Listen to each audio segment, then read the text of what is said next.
अस्सलाम वालेकुम। मुझे कहते हैं जी हिना चौधरी। कैसे हैं आप सब? उम्मीद है कि खैरियत से होंगे। और मेरे पास इस वक्त मौजूद हैं, इनको इनवाइट किया मैंने specially for this video topic, Fayaz Mahmood. आप सब इनसे वाकिफ़ भी हैं। दुआ ज़ारा केस के हवाले से बात करें, नूर मुकदम केस के हवाले से बात करें, तो ऐसा सहाफ़ी, ऐसा जर्नलिस्ट जो ना सिर्फ स्टार्ट करता है केस के हवाले से, जब तक एंड नहीं होता, बल्कि जब एंड होता है तो भी कुछ लोगों की क्यूरीज होती हैं, उस हवाले से भी अपनी वीडियोज़ में इन्फॉर्म करते हैं। फ़याज़ कैसे हैं आप? खैरियत से? मैं बिल्कुल ठीक ठाक अल्हम्दुलिल्लाह। फ़याज़, एक बार फिर से बात करेंगे दुआ ज़ारा केस के हवाले से। ये वो केस है कि लगता है हर पेशी पे, हर समात पे हमें लगता था कि अभी ये एंड हो जाएगा, जब दुआ ज़ारा को पेश कर दिया जाएगा शायद सारा मामला जो है वो हल हो जाएगा, माँ खुश हो जाएगी, माँ बेटी से मिल लेगी, माँ की एक सेटिस्फेक्शन हो जाएगी।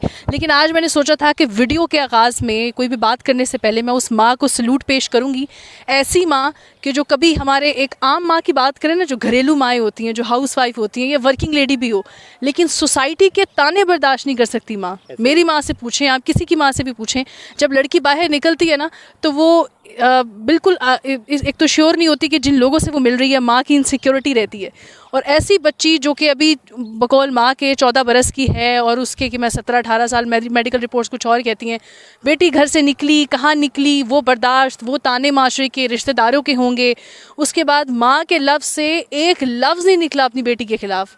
माँ के माथे पे हमने कोई बल नहीं देखा कि उसने गुस्से से बेटी को मुखातिब किया, उसने गुस्से से कोर्ट में बेटी के साथ कोई उसको खींचा हो, कोई गुस्सा दिखाया हो, एग्रेसिव हुई हो। तो मैं उस माँ को सलूट पेश करती हूँ दरअसल, कि जिसके अंदर इतना हौसला आ गया कि उसने ये अपने तमाम जो चीज़ें उनको रोक के रखा, चीज़ों को बर्दाश्त करके रखा। और उसके बाद जो अभी इंटरव्यू आया, क्योंकि एक साइड पे दुआ ज़ारा और उनके एक जो सो कॉल्ड शोहर है ज़हीर, उसका इंटरव्यू जो कि ज़ुनैरा ने किया, हमारी कलीग है यूट्यूबर, और एक तरफ वो इंटरव्यू जो एक माँ का इंटरव्यू था। तो उस इंटरव्यू मेरे ख्याल में वो रिस्पांस में हुआ, और रिस्पांस में माँ का ये रिस्पांस था कि मैं नहीं मानती, और वो थोड़ा एग्रेसिव भी हुई वीडियो में कि ऐसा कैसे हो सकता है। साथ मेरे हैं जी फ़याज़ महमूद। तो मैं ये खुद अपनी बात करने से पहले जब वो मौजूद हो तो ज़ाहिर है वो तफसीलात से आगाह करते हैं, but these were my internal feelings for a mother actually. क्या कहेंगे? हिना, सबसे पहले देखें केस जो कोर्ट्स में था वो देखें, वो सिंध हाई कोर्ट से निमट गया, लाहौर हाई कोर्ट से निमट चुका है।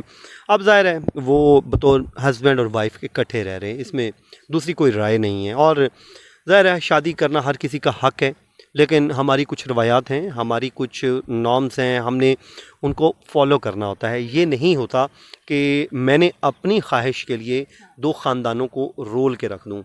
अब इसमें ज़हीर, दो करैक्टर हैं, ज़हीर है और दुआ है। ये दो करैक्टर ऐसे हैं जिनकी वजह से ज़हीर की पूरी फैमिली डिस्टर्ब है, जिसमें उसकी 80 साल की खाला को भी जेल जाना पड़ा, और न जाने कितने लोगों को उसने टंगने चाड़ के रख दिया। इसी तरह दुआ ज़हरा की फैमिली है कि वो सड़कों पे फिर रहे हैं, रोते फिर रहे हैं, उनकी बहनें डिस्टर्ब हैं, पूरी फैमिली। यानी कि मैं इतना सेल्फिश हो गया हूँ कि मुझे अपनी खुशी के लिए दो ख़ानदान बर्बाद करने पड़े, और मैंने कर दिए।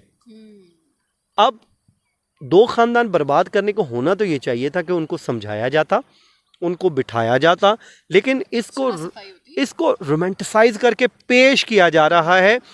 मैं एक सवाल पूछता हूँ, ये दुआ ज़हरा की जगह पे या ज़हीर की जगह पे जो लोग इसको रोमांटिसाइज करके पेश कर रहे हैं, उनकी बहन ये काम करती, उनकी बेटी ये काम करती, उनका बेटा या काम करता, मुझे ये बताइए क्या वो इसी तरह वो रोमांटिसाइज करके पेश करते? ज़ुनैरा महम आज बहुत खुश हैं, वो क्या करती? खुदा न खास्ता कल को उनकी बेटी या उनकी बहन ये काम कर जाए तो क्या वो इसी तरह खुशी खुशी बैठ के करेंगी? नहीं करेंगी, क्योंकि हमारे लिए अपने लिए उसूल कुछ और हैं, दूसरों के लिए कुछ उसूल और हैं। हम इनकलाब चाहते हैं, दूसरों की हद तक चाहते हैं, दूसरों को ठीक करना चाहते हैं, खुद हम ठीक नहीं करना चाहते। अच्छा, वो तो इंटरव्यू में जो माँ का एक बड़ा वैलिड पॉइंट था, आपने अपनी वीडियोस में बताया होगा इंटरव्यू के हवाले से, जो मुझे चीज़ क्लिक की ना, हज़ार आप इख्तलाफ रखें कि एक माँ है, बेशक उसकी इमोशनल एफिलिएशन है, बेटी है, लेकिन उसने अपनी मर्ज़ी से शादी कर ली तो माँ बाप एक्सेप्ट कर लें। एक ग्रुप ऐसा है सोसाइटी में जो कि इस चीज़ को सपोर्ट भी कर रहा है। तो मेरा उन सपोर्टर से ये सवाल है कि उस माँ ने ठीक सवाल उठाया, उसने कहा कि अगर वो शरीफ ख़ानदान से होता, वो लड़का ज़हीर की बात की, तो वो मेरी बेटी अगर चली गई थी, शी एक्सेप्टेड, तो वो आते हमारे साथ बैठ के कहते भाई कि सुलह सफाई से बेटी आई है, तो मैं ठीक नहीं लगा, हमारी भी बेटी हैं, हम भी बेटियों वाले हैं, तो ये मेरी आपकी बेटी है, ये मेरा बेटा, आप चाहे तो हम निकाह कर लेते हैं। तो शायद दुआ की माँ, दुआ के वालिद वो इतना बड़ा दिल करते कि यार वो तो बेटी गई, उसने गलती की, लेकिन उन लोगों ने गलती नहीं की, वो अच्छे लोग हैं, तो हम निकाह कर देते हैं या हम कोई बात पक्की कर देते हैं, हम 2-3 साल बाद जब वो बालिग हों, जो भी इनके क्लेम्स थे वो पूरे हो जाएं और फिर हम शादी कर लें। तो बड़ा वैलिड पॉइंट है। और उसके बाद लाए नहीं, फिर बच्ची को छुपाया, फिर मुल्क भर में उसको फिराया, न जाने कहाँ कहाँ पे लेके फिरते रहे, तो ये मुनासिब रवैया नहीं था। अभी वो जो विक्ट्री एक उनकी तस्वीर सामने आ रही है जिसमें दुआ ज़हरा का आप चेहरा पढ़िए, यकीन कीजिए उसमें मुझे मलामत दिखाई दे रही है, मुझे शर्मिंदगी दिखाई दे रही है। वो विक्ट्री साइन ज़रूर बैक बैठी है, हाँ। अब ज़हीर के चेहरे पर फातिहाना मुस्कुराहट है, उसने एक माँ और एक बाप को शिकस्त दी है, उसने एक माँ और बाप को शिकस्त दे के उनकी बेटी को छीना है उससे। तो इसका हिसाब मेरा, क्योंकि इस बात पे बहुत यकीन है, मुकाफ़ात अमल है इस दुनिया में, ये वो हिसाब इस दुनिया में ज़रूर दे के जाएगा। ये हो नहीं सकता कि वो आप कोई गलत काम करें, किसी के साथ आप बुरा करें तो आपको उसके आगे ना, ये हमने अपनी आंखों के सामने देखे हैं, माजी में वाक़यात हुए हैं। इस मसले का हल ये था, अगर शादी आपने की, आप एक दूसरे को पसंद करते हैं, उसका हल ये है कि बच्चे तालीम मुकम्मल करें अपनी, इनको आप पेरेंट्स आपस में बैठें, ये तालीम मुकम्मल करें और उसके बाद एक दूसरे को सोच, हाँ, बच्चों का फिर सोचने का मौका मिले, उसके बाद दोनों अपनी ज़िंदगी गुजारना चाहें, गुजारें। हम कब कहते हैं कि यार शादी आपका राइट है, ज़ाहिर है ये मैंने और आपने तो जो लाइफ गुजारनी है उसने गुजारनी है ना, तो वो दुआ ने गुजारनी है या ज़हीर ने गुजारनी है, हमने तो गुजारनी नहीं है, तो वो उनका हक ही है कि वो किससे करना चाहते हैं, ये उनका राइट है। लेकिन उसमें उस राइट के चक्कर में हमने ये भी देखना होता है कि हमने अपनी पेरेंट्स को रुलाना नहीं होता है, उनको हमने बर्बाद नहीं करना होता है। वो माँ कहती है कि मैं अपने घर नहीं जा सकती, मुझे दुआ नज़र आती है वहाँ पे, मैं अपने जब कपड़े को उठाने होते हैं मैं जाती हूँ, वरना मैं अपनी माँ के घर रहती हूँ। तो इंतकाल कर जाए ना, बंदे को हौसला हो जाता है, सब्र आ जाता है, रो लेता है। लेकिन बंदे के सामने उसकी औलाद को ले जाए, कोई सामने बेटी खड़ी हो, वो बेटी जिसे बहुत प्यार हो, आप मिल ना पा रहे हो। आप तो ये चीज़ मुझे समझ नहीं आई कि कोर्ट में है, वो पुलिस ने मना कर दिया कि मिलना नहीं है, मतलब इतना सख्त हमारा कानून है कि कोर्ट में मौजूद है उनकी बेटी और वो 2 घड़ी बात नहीं कर सकी उससे। कोर्ट जो है वो बेटी दे रही होती है जो बंदे की स्टेटमेंट, और वो बंदी जो स्टेटमेंट ये दे रही थी कि मैंने, तो वो खतरे की बेस पे, ज़ाहिर है फिर वो उस लड़की की बात, हम इंसान इमोशनल हो सकते हैं, कानून इमोशनल नहीं हो सकता। उन्होंने तो लड़की की बात को वेटेज देना था कि लड़की क्या कह रही है। हाँ, लड़की कह देती कि मैंने अपने वालिदैन के साथ जाना है, फिर तो ज़हीर साहब गए थे।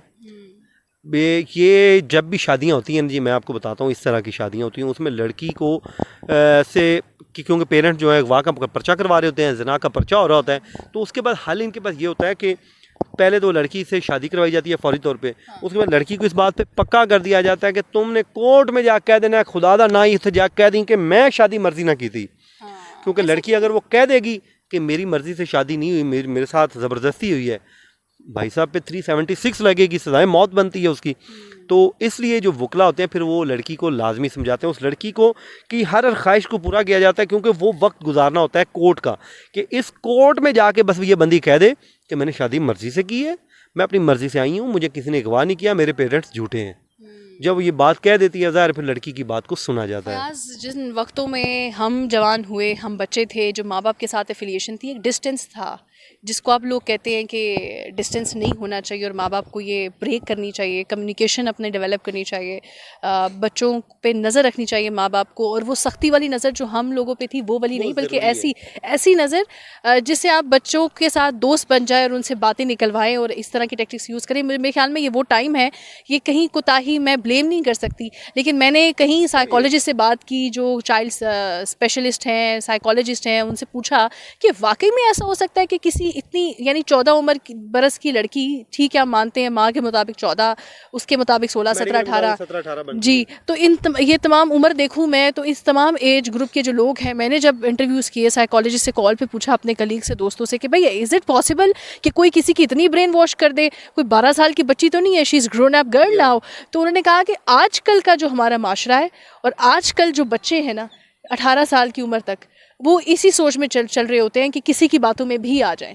तो फिर मुझे पॉसिबिलिटी लगी कि माँ जो इतना डट के कह रही है कि वाकई में मेरी बेटी की ब्रेन वॉशिंग की गई है, उसको बहकाया गया है। जी, हमने तो बड़ों की जो मैच्योर आदमी है उनकी बात को बेटी देनी है, और सेकंड माँ बाप गुस्से से कह रहे होते फिर भी हम, उम्र जो होती है ना ये होती है कच्चा। आपको ये देखें जब भी ये खुदकुश हमला आवर अल्लाह को माफ़ करे मिलते हैं, वो क्या एज मिलती है, यही 14-15 साल मिलती है। इस एज में ब्रेन वॉश करना बड़ा आसान होता है। बच्चे को आप एक वो उस पीक पे ले जाते हैं कि यार तू ही तू है इस दुनिया को चलाने वाला, वो बच्चा समझता है यार मैं हूँ, क्योंकि वो एक बड़ी जज्बाती सी उम्र होती है, उसमें आपने बच्चों के जज्बात से जब खेलते हैं। लेकिन ज़ाहिर है अब उसने एक शादी की है, हम ये नहीं कहते कि कोई गैंग है या कुछ है, ज़ाहिर है कि एक लड़की और लड़के का मामला आ गया। लेकिन मैं यहाँ पे ज़रूर कहूँगा, मैं डिस्करेज ज़रूर करूँगा, मैं इस बात की कभी फेवर नहीं करूँगा लड़की या लड़का घर से भाग के शादी करे। दुआ ने आज शादी कर ली है, लेकिन आज मैं लिख के दे देता हूँ, उम्र भर पछताती रहेगी, उम्र भर ये ख्वाब देखती रहेगी कि काश कि मेरे वालिदैन ने मेरी डोली घर से अपने हाथों से निकाली होती। क्योंकि ये हर लड़की का ख्वाब होता है, हर लड़के का ख्वाब होता है कि मेरे भी सेहरा लगे और मेरी माँ बाप देखे। ज़हीर ने क्या खुशी देखी है, उसके दोस्त उसकी मेहंदी पे नाचे हैं, उसका कोई वलीमा हुआ है क्या, उसकी कोई बारात गई है, कोई शगन हुए हैं, कोई कुछ हुआ है, ये उम्र भर उसको इस चीज़ की कमी जो है तड़पाती रहेगी। और एट दी एंड जो उसने दूसरों के साथ किया है उसका खमियाजा उसकी औलाद में से कोई ज़रूर इस दुनिया में दे के जाएगा। मैं ये, आप मेरी बात लिख लीजिए, क्योंकि दुनिया मुकाफ़ात अमल है। Fayaz is so much attach with this story, और होना भी चाहिए। Thank you Fayaz for your time. अल्लाह हाफिज़ जी।